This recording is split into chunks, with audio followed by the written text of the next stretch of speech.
sketchy. I do not know you, so bitch, don't test me. Yeah, that's hella sketchy. Got boys around the block, you know I'm ready.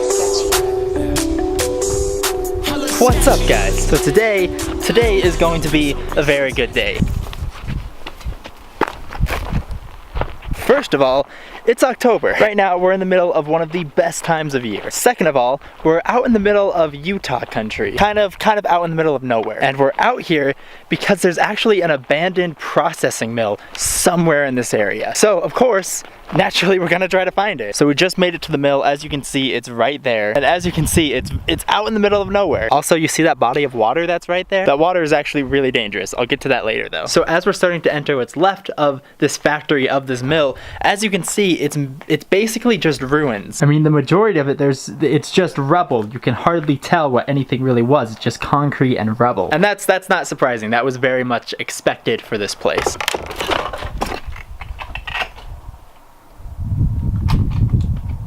Now, this place, by far, is one of the most graffitied places that I've ever seen. Like, standing right here where I am, I can actually smell fresh paint. There's nobody else here right now, but earlier today, there was someone out here spray painting.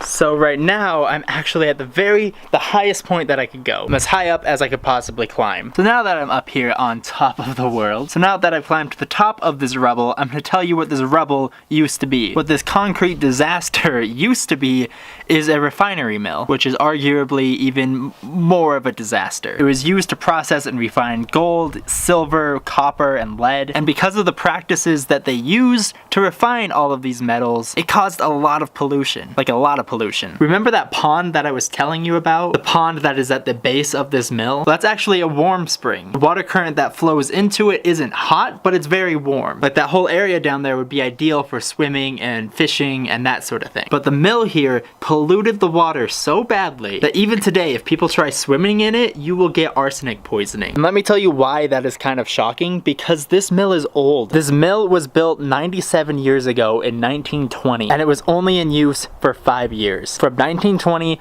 1925. And in that 5 years, this mill polluted the land and the water around this area so badly that we still feel the effects of it almost 100 years later. And that's just so frustrating. It's like, come on, people. How badly we pollute the earth is just, it's ridiculous. And of course, being out here, it's not polluted to the point that I have to wear a breather or anything extreme like that, because I'm only gonna be here briefly for a couple hours. But if I were to hang out here a lot, or take a dip in the water over there, I would experience some very bad health problems. And if you're wondering why there's so much graffiti here and why this place is so destroyed, it's because for the longest time, this was actually a public place. In 1978, 53 years after the structure went abandoned, it was added to the National Registry of Historic Places, meaning that it was a documented place and it was public and people could come here. I'm pretty sure it's still on that list, but in 2017, this year, it was deemed too unsafe to come here. It's rubbled and falling apart so badly that it's no longer a safe place to be. I mean, the place is almost a century old. 21, I feel grown.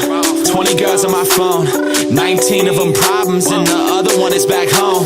Stressed out, I'm not mad. My phone is dead and I'm glad. Been writing in the studio to get my pockets fat. And the college sounds to get played. Don't fuck around, you get snaked. My bouncer with my So in all, there's not really much left of this place. I mean, I bet you could probably take some fire Instagram pictures, but besides that, there's not really much left. Being out here, I'm actually finding this place to be way more frustrating than cool. I mean, the thing is, I find ruins to be really fascinating in general, because there's a lot of history in ruins. But these ruins are they're just a symbol of everything awful. This is all just a symbol of how badly humans pollute the planet. Now, I'm not gonna stay on my soapbox for too long. As of right now, Elon Musk hasn't colonized Mars yet. So Earth is the only planet that we got. We just kind of work together and collectively take care of it. Not really asking a lot. So that is about all I have for you guys today. I hope you guys enjoyed this abandoned video. If you like this video, go ahead and give it a thumbs up too, why not? But anyway, my name is Kyler. Thank you guys for watching, and take care of the planet. I turn my Airbnb into a mansion. Yeah. I turn my Airbnb into a mansion. Yeah. I turn my